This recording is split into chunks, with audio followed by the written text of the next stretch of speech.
J'avais très peur de l'échec. Je me souviens d'un jour où je me suis trouvé dans une circonstance où j'avais reçu beaucoup de critiques et un ami très cher m'a dit une phrase qui m'a beaucoup marqué. Il faut à la fois avoir beaucoup travaillé, mais faire quelque chose que personne d'autre que vous n'aurait fait. Quand vous apportez ça, on vous écoute.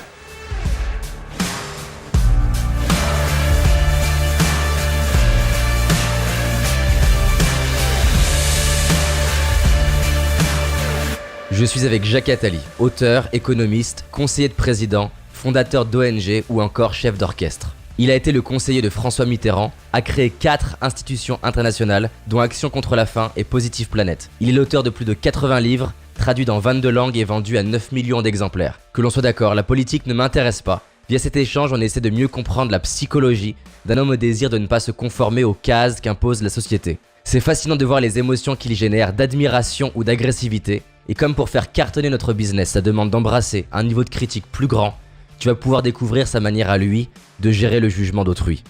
Qui êtes-vous? Comment vous pouvez vous présenter aujourd'hui? Vous savez, on essaie toujours de faire entrer des gens dans des étiquettes avec une case. Vous, on voudrait que vous soyez journaliste et rien d'autre, ou quelque chose et rien d'autre. Mais dans la vie, on est beaucoup de choses. Personnellement, j'ai jamais voulu choisir autre chose que la liberté, refuser de faire un métier qui pourrait être fait par quelqu'un d'autre, avec justement cette règle précise. Si quelque chose peut être fait mieux par quelqu'un d'autre, je le fais pas. Et je ne cherche à faire que des choses vraiment personnelles, avec une obsession, c'est être utile. Faire quelque chose qui puisse aider les autres, qui est aussi un acte égoïste, parce que je trouve du plaisir à aider les autres, comme j'ai toujours trouvé du plaisir très jeune à enseigner. J'étais professeur à 22 ans. J'ai toujours trouvé du plaisir à faire en sorte que les gens soient heureux, autour de moi ou plus largement. Et j'ai toujours trouvé du plaisir à me poser la question, est-ce que ce que tu fais aura un impact utile dans 20 ans ou dans 30 ans? C'est pas seulement à court terme, c'est dans une vision long terme. Oui, à court terme, ça n'a pas beaucoup d'intérêt. Mais c'est quelles conséquences à moyen ou long terme ça aura. Voilà. À partir de là, on est ce qu'on est. Moi, j'ai eu envie d'enseigner, j'ai envie d'écrire. Les circonstances ont fait que j'ai pu agir, que j'ai pu faire de belles études, que j'ai pu me retrouver dans certaines circonstances où j'ai pu servir mon pays et créer en effet des instituts internationales et trouver un public en écrivant. Donc c'est ainsi que la vie s'est construite, progressivement. Vous parlez de case, ça me parle beaucoup. J'ai un ami qui a créé un spectacle qui s'appelle Unclassified, parce qu'il n'avait pas envie qu'on le mette dans une case. Est-ce qu'il y a des gens qui vous ont dit, non mais Jacques, il faut que vous choisissiez, c'est écrivain, c'est journaliste? Tout le temps. Quand j'étais étudiant, j'ai passé mon temps à dire non. On voulait que comme j'ai fait d'abord des maths, on voulait que je continue à faire des maths. J'ai dit non, je vais faire autre chose. Quand j'ai fait autre chose, on m'a dit il fallait être ingénieur. Non, je veux pas. J'ai passé mon temps à dire non dans mes études pour tout le temps chercher. Non aux autres qui voulaient me mettre dans une case. Quand j'ai eu la chance de pouvoir créer une institution internationale à Londres, une grande banque internationale. Quand je suis arrivé à Londres, les journalistes m'ont dit « Mais vous n'êtes pas banquier professionnel ?» J'ai dit « Non, je suis pas banquier, je suis écrivain. » Ce qui, évidemment, pour un banquier était une provocation et a été très reçu comme tel parce que je refuse d'être dans une case. Mais en effet, tout au long de ma vie, on a voulu m'y mettre. Et c'est vrai qu'en particulier dans la société française, ne pas être que quelque chose, c'est suspect. Quand on est deux choses à la fois, c'est que forcément on est très mauvais dans les deux. On peut pas être bon dans deux choses. En tout cas, c'est intolérable pour beaucoup de gens, mais il faut pas regarder le regard des autres, faut essayer d'être soi-même. Et justement, dans mon audience, j'ai beaucoup de personnes qui osent pas démarrer des projets, oui. Que ce soit des projets associatifs, entrepreneurial, un tour du monde, parce qu'ils ont peur que leur famille, leurs amis, mais aussi des inconnus les critiquent. Ce serait quoi votre conseil quand on est effrayé à l'idée de ce que les autres vont penser de nous? J'ai écrit un livre là-dessus qui s'appelle Devenir soi, où j'essaye d'expliquer comment devenir soi, comment trouver la force intérieure de faire ce qu'on a envie de faire. Il y a beaucoup d'étapes à respecter pour ça. La première étape, c'est se respecter, se prendre au sérieux, considérer que soi, c'est important, que c'est pas secondaire, qu'on n'est pas quelque chose qui ne vaut rien. Se respecter. Et ça vaut pour des tas de dimensions. Se respecter, c'est d'abord être propre, ne pas gaspiller son temps à des choses sans intérêt, c'est se prendre soi-même au sérieux.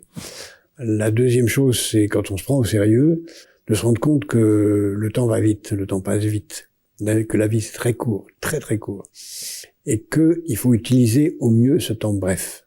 La troisième chose, une fois qu'on a pris conscience de ça, c'est de chercher véritablement en quoi on peut faire quelque chose qui à la fois vous rend heureux et utile. Quand on a fait ça, à ce moment-là, on peut arriver à se moquer complètement du regard des autres.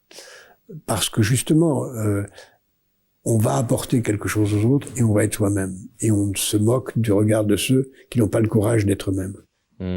Plus on a un succès qui est grand, plus on va avoir des personnes qui vont adorer notre travail, d'autres personnes qui vont être neutres et des personnes qui vont moins aimer, peu importe ce qu'on fait. Comment on le vit quand c'est à échelle nationale? C'est-à-dire que c'est plus 3 personnes, mais ça peut être 50 000 qui adorent, 50 000 qui sont neutres, mais aussi 50 000 qui n'aiment pas. Est-ce qu'il y a des fois dans votre parcours où ça a été difficile, des critiques de médias? Bien sûr. On ne peut pas ne pas trouver de l'importance aux critiques. D'abord, le premier critique, ça doit être soi-même. On doit être très exigeant avec soi-même.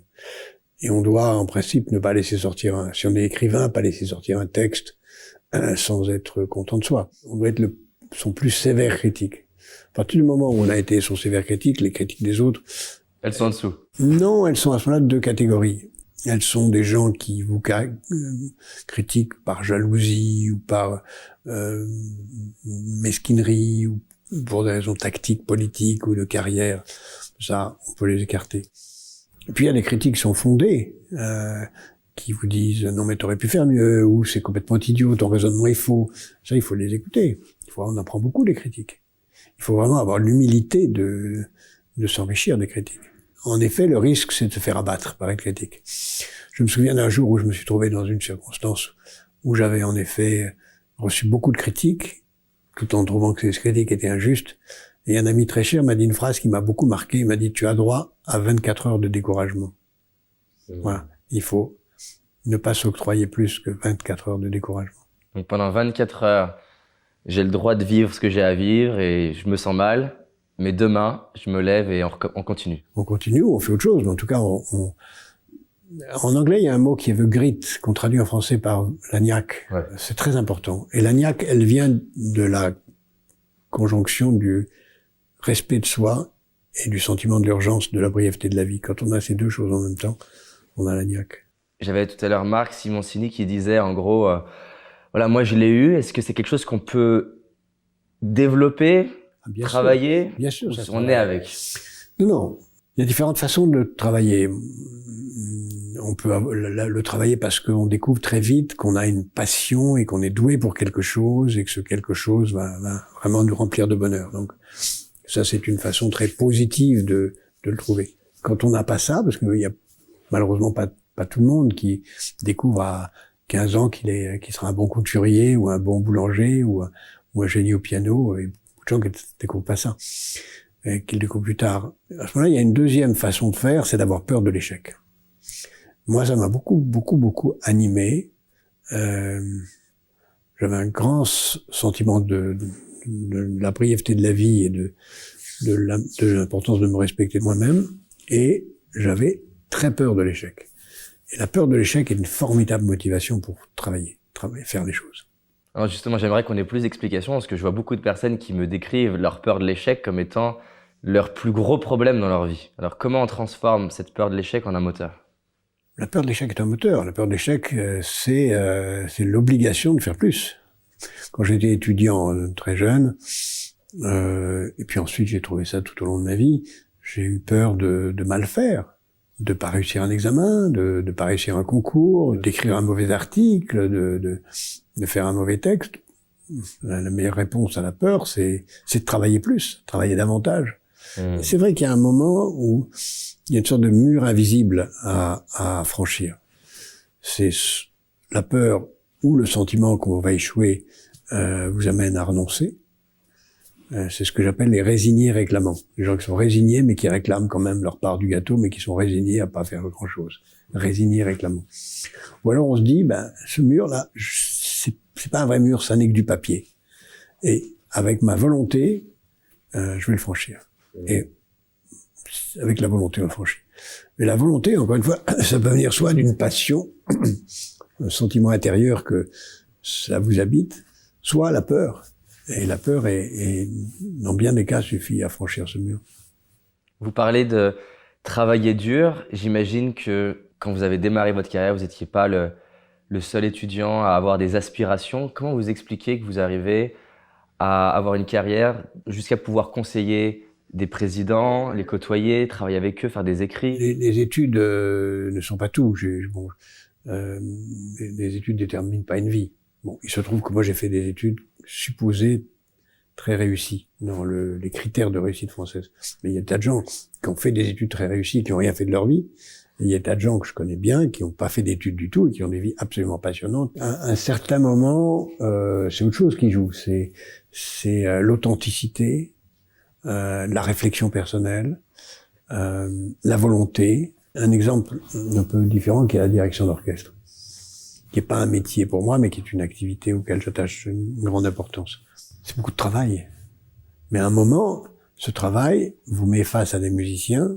Si on n'a pas beaucoup travaillé, ils vont le voir très vite, et vous êtes discrédité. Mais si vous avez seulement travaillé, et pas quelque chose qui vous anime, qui est une vision de l'œuvre, une originalité particulière, vous n'allez rien faire. C'est vrai en tout.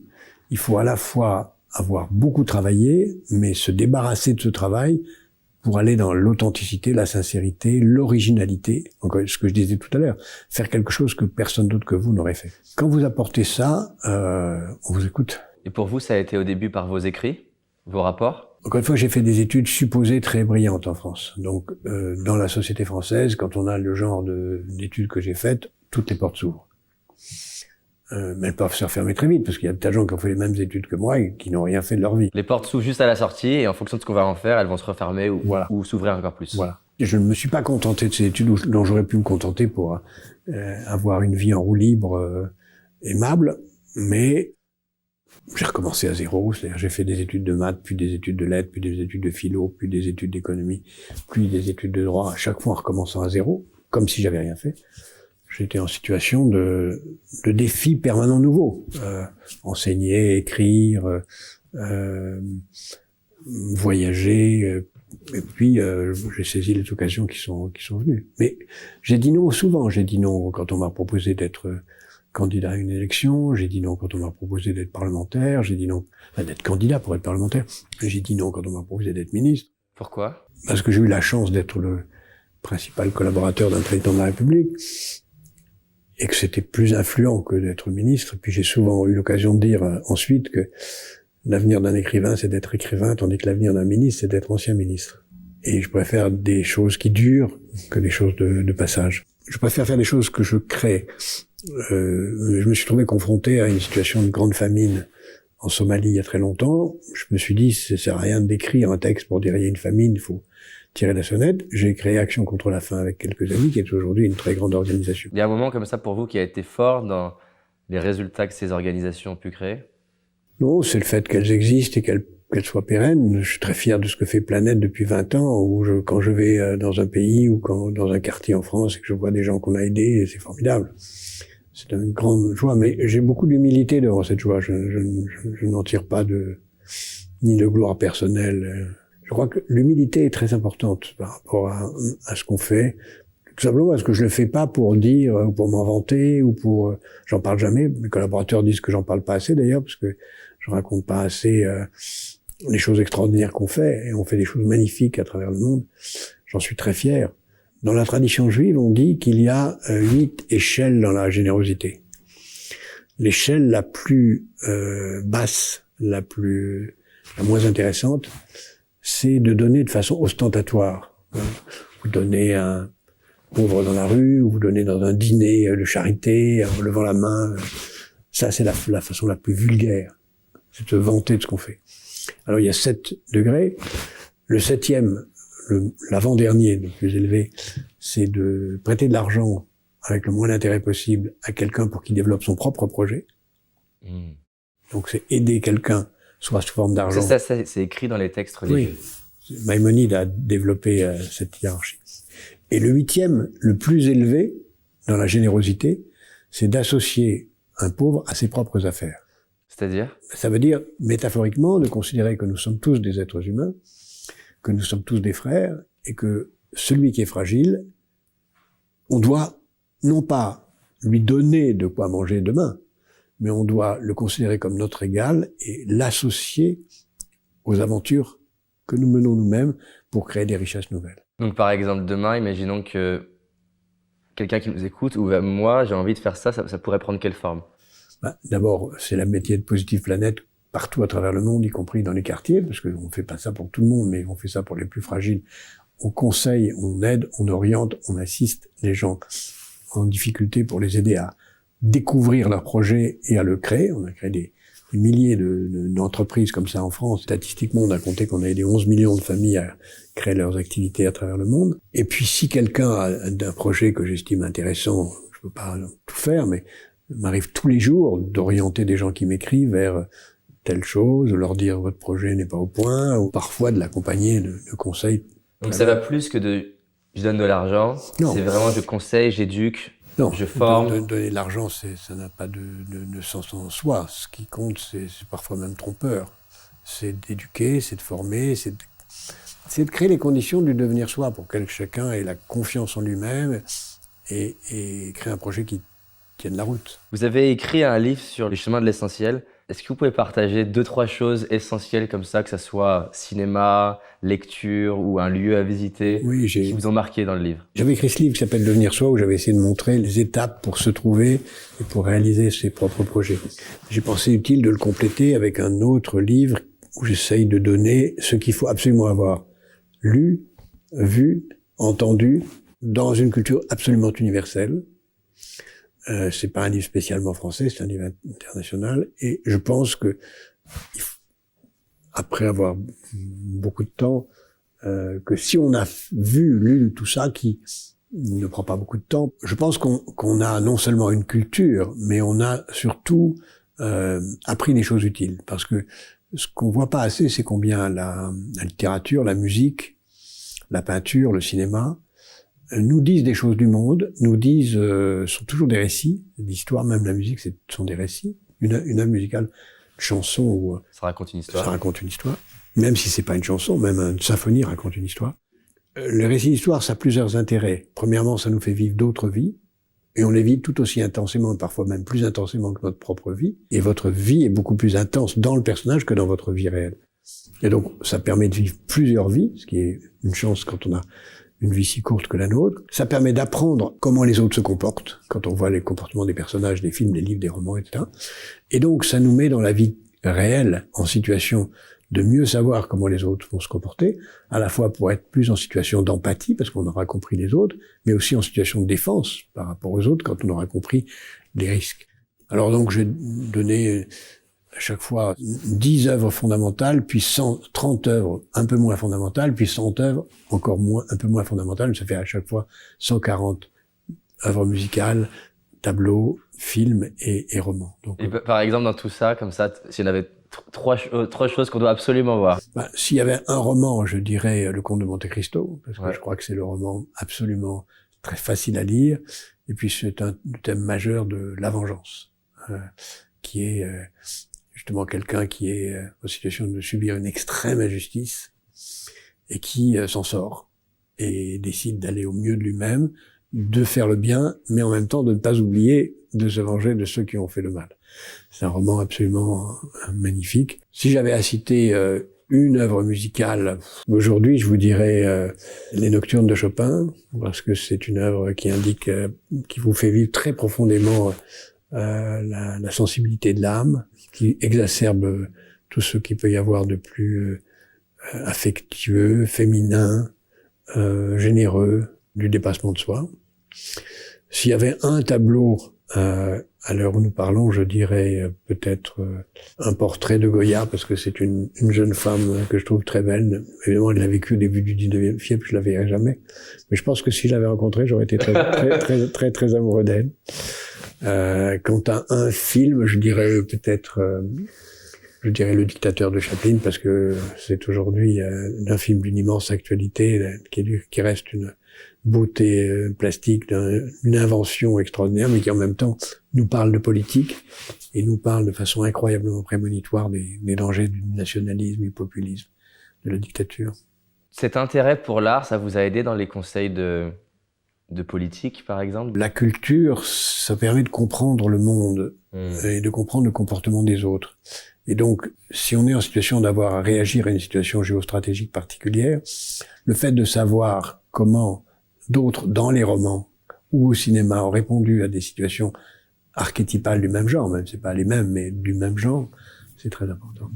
Je voudrais ajouter peut-être quelque chose que certains de mes collaborateurs connaissent, mais que je donne souvent comme conseil. J'ai dit tout à l'heure, se respecter soi-même, prendre conscience de la brièveté du temps, trouver quelque chose d'utile. Mais j'ajouterais qu'il y a 4 défauts qu'on considère comme des défauts, qui sont des défauts quand ils sont portés de façon paroxystique, mais à toute petite dose, c'est des qualités. Premier défaut, c'est la mégalomanie. C'est un défaut parce qu'on se prend pour, c'est avoir la grosse tête, comme on dit simplement. Mais à petite dose, c'est une qualité parce que la mégalomanie, ça veut dire j'ai des projets. Je ne me contente pas d'une petite vie, j'ai des projets. Deuxième défaut, qui à petite dose est une qualité, c'est la paranoïa. Se méfier de ses ennemis. Alors quand on a ça à grande dose, on peut pas vivre parce qu'on a l'impression que tout le monde est votre ennemi, que on est paralysé. Mais par contre, c'est très important quand même d'avoir un peu de paranoïa parce qu'il faut vraiment avoir conscience des risques externes, Qui peuvent être différents de risques humains, ça peut être d'autres formes de risques. Toute forme de risque. Il faut vraiment tout le temps se préoccuper des risques, ne serait-ce que pour savoir quoi faire. Si vous êtes en situation de vivre dans un pays où il y a des risques énormes, vous devez réagir et puis peut-être partir. Donc il faut vraiment être conscient des risques. On peut appeler ça paranoïa, on peut appeler ça lucidité aussi à l'égard de l'environnement. Troisième défaut, c'est l'hypocondrie. Alors c'est un mot un peu savant pour dire se croire toujours malade. En fait... Alors comment à petite dose ça nous sert? À petite dose, l'hypocondrie, c'est se méfier de soi-même. Être tout le temps en regard de soi-même et se dire je peux me tromper, je peux faire des bêtises, je peux être emporté par la colère, je peux ne pas me respecter. Un hypocondrique, c'est quelqu'un qui se respecte puisque il est obsédé par le fait d'être malade, donc il va respecter son corps, il va faire de la gym, faire attention à ce qu'il fait de ça. Et le quatrième défaut, qui est alors encore plus surprenant, parce que vraiment c'est un défaut épouvantable, que je n'encourage personne à avoir, mais à dose infinitésimale, une petite goutte, mais vraiment infinitésimale et utile, c'est la mythomanie. Il n'y a rien de pire. Un mythomane, c'est quelqu'un qui va vous raconter que il a déjeuné avec le président de la République et qui va dîner avec la reine d'Angleterre, et il finit par y croire, et c'est une maladie mentale extrêmement dangereuse, c'est celle des escrocs, donc c'est un défaut. Mais j'ai constaté que quand vous êtes en situation d'avoir un projet très fort, que vous y croyez vraiment, et que vous vous mettez en situation de faire comme s'il était déjà en train de se réaliser, ben ça aide à le réaliser.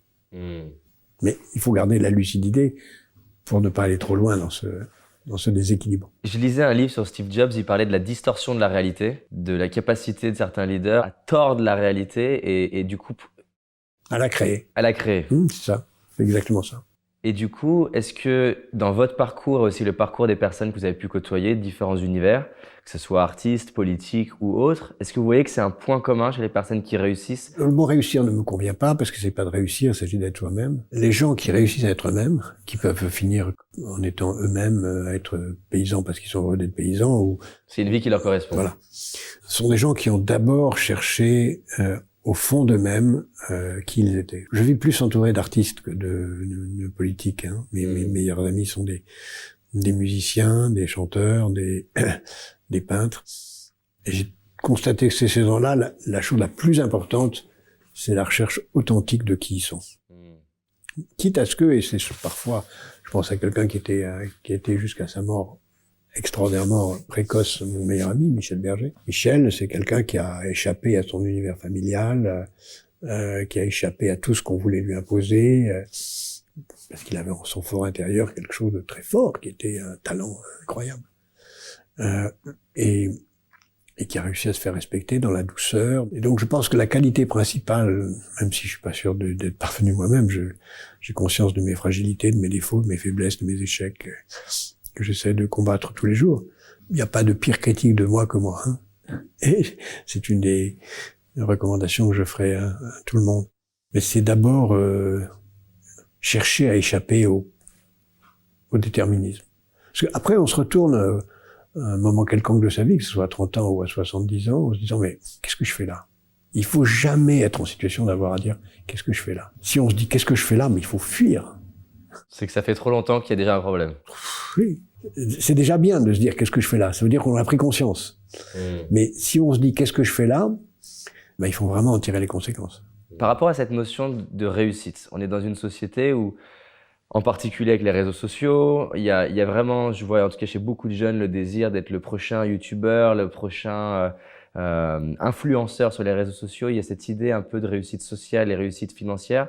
Dans ce que vous m'exprimez, vous replacez la réussite autrement, qui est vivre une vie qui me correspond vraiment, se trouver soi. Et une vie utile. Et une vie utile. Oui. Du coup, quel conseil vous aimeriez donner à un jeune de 18 ans qui nous écoute, qui est un peu obnubilé dans « je veux gagner beaucoup d'argent et je veux être connu » et qui ça l'obsède parce que il a l'impression par les médias et parce qu'il voit que s'il a ça, ben il va être heureux. Qu'est-ce que vous aimeriez lui dire? Je pense que c'est tragique comme choix parce que ça le condamne à se retrouver dans l'enfer dans 10 ans.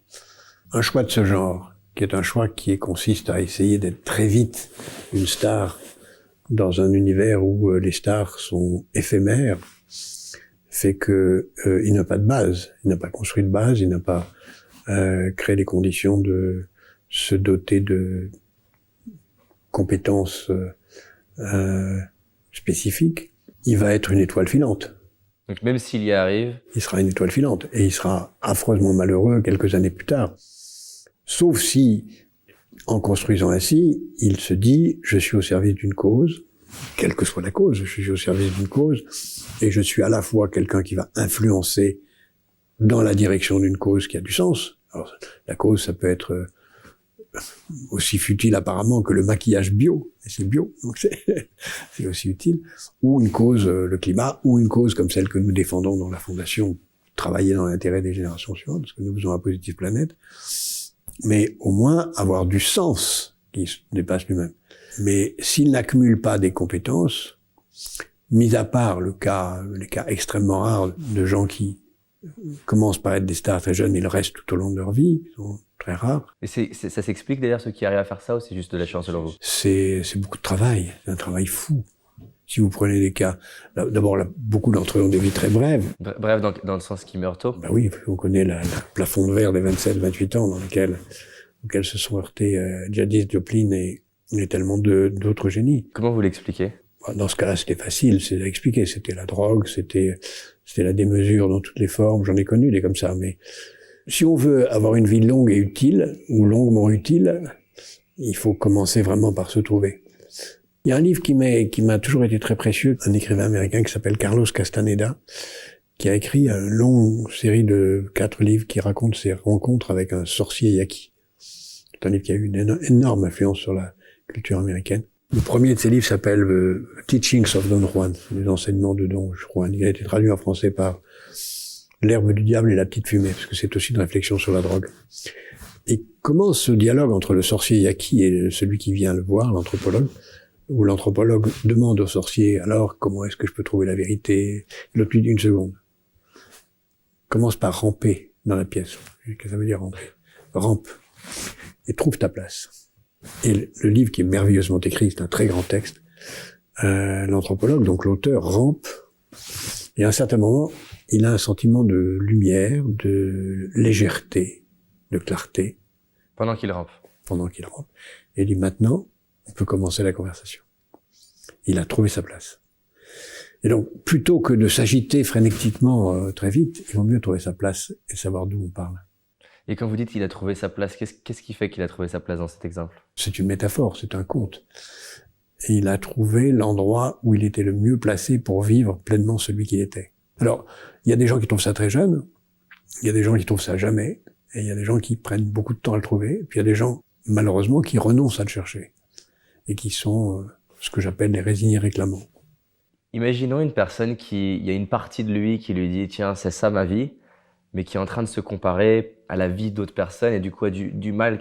Comment il peut se positionner entre, tiens, peut-être moi j'ai envie de créer une entreprise de 15 salariés et l'autre partie de lui qui lui dit non mais c'est pas assez parce que je serais plus reconnu par les autres si je crée une multinationale. Comment se trouver entre peut-être le projet, peut-être j'ai l'impression que ça me correspond vraiment mais en même temps je vais me comparer à l'extérieur.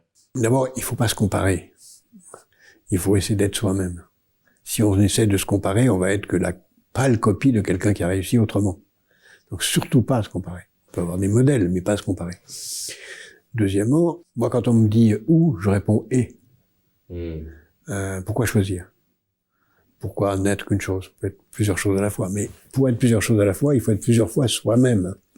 Donc il faut se trouver. Il faut passer beaucoup de temps à se trouver. Et se trouver, c'est pas une fois, c'est se trouver sans cesse. Nous, on passe notre vie à faire ça dans Positive Planet. On aide les jeunes à créer des entreprises. Donc on les aide à trouver un projet. Il faut passer beaucoup de temps à chercher le projet. Si vous lancez trop vite, vous allez échouer. Vous passez du temps à chercher le projet, faire une étude de marché, faire un business plan, trouver la confiance en soi, être sûr que c'est vraiment un projet qui a du sens, qui va marcher. À ce moment-là, ça marche.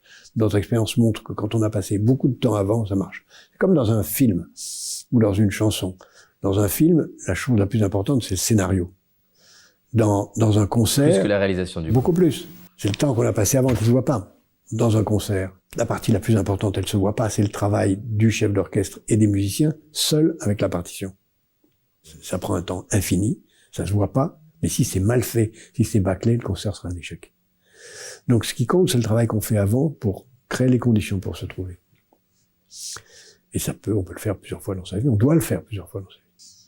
J'ai une question, j'ai vu sur un article que vous aviez mis en relation François Hollande et Emmanuel Macron. Qu'est-ce que vous avez vu chez lui qui vous a fait vous dire potentiellement ça peut être quelqu'un qui devient président? C'est quoi le hasard de ma vie a fait que je rencontre, j'étais professeur à 22 ans, je rencontre beaucoup de gens. J'ai eu l'occasion de repérer beaucoup de jeunes. François Hollande était mon assistant avant. Mais qu'est-ce que vous voyez en fait chez un jeune pour vous dire il a quelque chose ou elle a quelque chose? D'abord, presque tout le monde a quelque chose. Yes. Presque tout le monde a quelque chose. Je connais pas grand monde qui n'ait pas quelque chose. Et il m'est arrivé dans de très nombreuses circonstances de mettre quelqu'un en situation de l'aider à faire en sorte qu'il soit ce qu'il a envie d'être. Très souvent.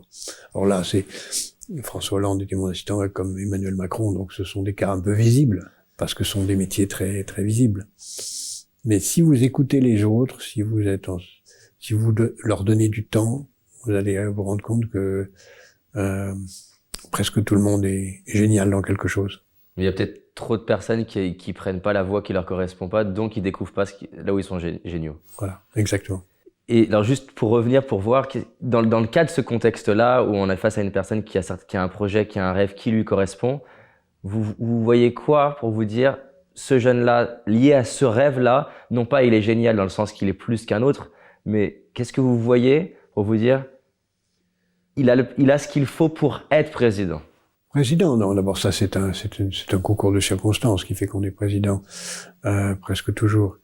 En tout cas, tous ceux que j'ai connus, s'il n'y avait pas eu tel événement, il n'aurait pas été. Donc, il ne faut pas construire une carrière là-dessus. On peut construire une carrière sur le désir d'être utile, sur le désir de servir. Et tous ceux qui ont été présidents de la République jusqu'à présent avaient ce désir chevillé au corps, en tout cas pour la société française, en tout cas dans les grandes démocraties, c'est toujours ça. Ça se résume pas à une ambition personnelle. Ceux qui ont une ambition personnelle seulement ne vont pas très loin. Mais ceux qui ont... je pense, et ça ramène au fondement de ce que je vous disais depuis le début, il faut travailler dans l'intérêt de l'avenir, dans l'intérêt des générations suivantes. C'est vrai, un père de famille travaille en permanence en se disant est-ce que je sacrifie ce que je fais aujourd'hui dans l'intérêt de mes enfants? Un président de la République, ou quelqu'un qui a envie de devenir président de la République, ou quelqu'un qui mériterait d'être président de la République, c'est quelqu'un qui se pose toujours la question de savoir si ce qu'il fait sera utile à 20 ans. Et moi, je regarde toujours les gens dans tous les domaines. Je pense à Michel Berger ou à un autre de mes amis très chers, qui est très proche, qui était Michel Coluche. C'est des gens qui pensaient à très long terme. Très long terme, c'est sur combien de temps? 20 ans, 30 ans. Bon, c'est ce que leur auteur... quand Michel a créé les Restos du Cœur, tout de suite après, c'était « qu'est-ce que je vais faire après? Qu'est-ce que je vais faire d'autre ?» Qu'est-ce qu'il y aura? Et il était déjà en train de travailler sur un autre projet quand il a eu son accident. Et pour moi, c'est le bon critère. C'est des gens qui se disent... qu'est-ce que je peux apporter à très long terme? Voilà. C'est exactement ça. Qu'est-ce que je peux apporter à très long terme? Et ça, si vous avez ça en ligne, c'est la condition du bonheur. Si vous prenez même l'exemple très simple de quelqu'un qui fait du ski, si vous faites du ski, du slalom, si en passant une porte de slalom, vous pensez à la porte à laquelle vous passez, vous allez tomber. Par contre, si vous pensez à la porte d'après, vous allez passer. C'est toujours en pensant à après qu'on réussit le présent. Comment on fait quand on est président, qu'on va être élu pour une durée qui est limitée, qui du coup à l'échelle de 30 ans est du court terme, pour à la fois vouloir avoir un impact et en même temps avoir, j'en sais rien, hein, peut-être des contraintes liées à ce que je vais faire pour l'impact dans 30 ans, il n'est pas forcément apprécié par les personnes. C'est une très bonne question. C'est la différence entre un homme politique et un homme d'État. Un homme politique a envie d'être populaire, un homme d'État a envie de laisser une trace. Peu importe s'il est populaire ou pas. Et il fait de son mieux. Il peut se tromper, parce qu'on peut vouloir laisser une trace et se tromper complètement, faire faux. Parce que c'est pas parce qu'on pense à 30 ans qu'on a forcément raison. On peut faire d'énormes erreurs. Ça ne garantit pas de bien faire, mais ça garantit au moins d'y avoir pensé. Est-ce que pour vous, Obama, par exemple, c'est un homme d'État ou un homme politique? Ou ça c'était? Je vais vous surprendre, je dirais que c'est pour moi plus un homme politique qu'un homme d'État. Je pense qu'il a une élégance extraordinaire, un vocabulaire formidable, qu'il a fait d'assez jolies choses, qu'il a été représentant très digne et magnifique de l'Amérique, surtout quand on le compare à celui qui était après lui, mais que malgré tout, il n'a rien fait qui restera dans l'histoire américaine comme majeur. Il n'a pas été en situation de le faire, ou il n'a pas voulu. Est-ce que vous pensez que j'en sais rien, hein, son désir d'être apprécié par les gens l'empêchait du coup de faire des choses qui peut-être en auraient un impact plus long terme? C'est possible, mais aussi parce qu'il ne faut pas oublier une chose, c'est que le président des États-Unis a du pouvoir, mais pas autant qu'on croit. Et parce il représente surtout son pays. Oui, que en politique intérieure, il a été très gêné par le Congrès, qui l'a empêché de faire ce qu'il voulait, en particulier sur la réforme de la santé, où il a fait des choses, mais pas autant qu'il aurait voulu.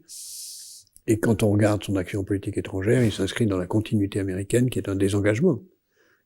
Quand on dit que Trump dit des horreurs en politique étrangère, mais il y a une phrase très importante qui est « L'Amérique, à partir d'aujourd'hui, va diriger depuis l'arrière ».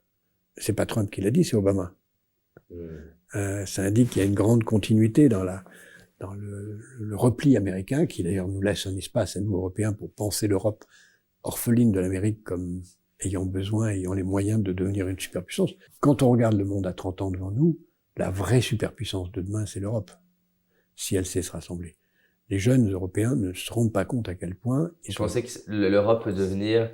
Elle a tout pour ça. Nous sommes riches, nous sommes cultivés, nous avons un endroit magnifique, nous sommes très convoités, mais si nous laissons le monde comme il est, avec des États-Unis qui sont une superpuissance, la Chine qui a envie de l'être, et nous, riches et puissants, mais désarmés au milieu, on va être dépecés, coupés en morceaux, et on va s'affaiblir. Et donc il y a besoin de quoi, selon vous, pour que l'Europe puisse se réveiller et prendre son pouvoir? Que les Européens pensent à 30 ans, qu'ils se rendent compte que tout seuls ils sont perdus, que les Français tout seuls c'est perdu, que les Italiens tout seuls c'est perdu, qu'on n'aille pas vers des nationalismes où chacun s'isole, mais qu'on pense que tous ensemble, on est les meilleurs. Vers une révolution positive, est-ce que vous pouvez m'en parler? C'est un livre dont j'ai présidé la rédaction mais que je n'ai pas écrit, qui est un livre collectif dans lequel on a été mégalomane, on a interrogé à la cantonade la planète, et on a demandé à des milliers de personnes, 60 000 personnes ont répondu à travers le monde, dans 50 pays, pour dire qu'est-ce qu'il faudrait faire de bien pour que le monde aille mieux.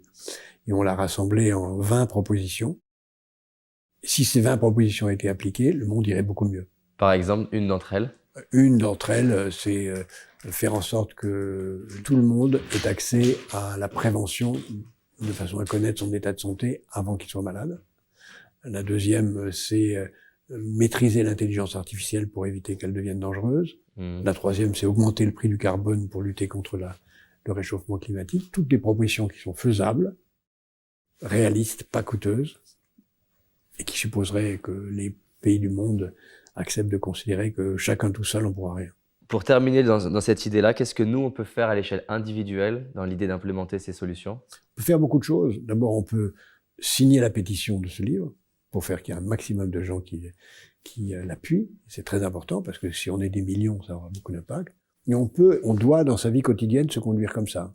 On doit être gentil, on doit être altruiste, on doit s'occuper de façon modeste du climat en faisant attention à ce qu'on consomme, à la façon dont on traite les déchets, en étant respectueux des autres, en étant respectueux des enfants, en maltraitant personne. Si on fait déjà tout ça, c'est déjà facile. J'ai identifié 6 obsessions contre-intuitives que les gros entrepreneurs ont et qui font leurs résultats. Quand je dis gros, je parle d'Elon Musk, Steve Jobs, Jeff Bezos, Warren Buffett. Ces 6 obsessions ont permis à mon entreprise de décoller et ont permis à certains de mes clients de faire jusqu'à x10 la même année. Donc si ça te dit, t'as envie de recevoir ça, je te l'envoie dans ta boîte mail, clique juste ici et tu vas le recevoir. Fais-le maintenant car je change régulièrement de vidéos gratuites. Rappelle-toi, cette année c'est notre année et on avance ensemble.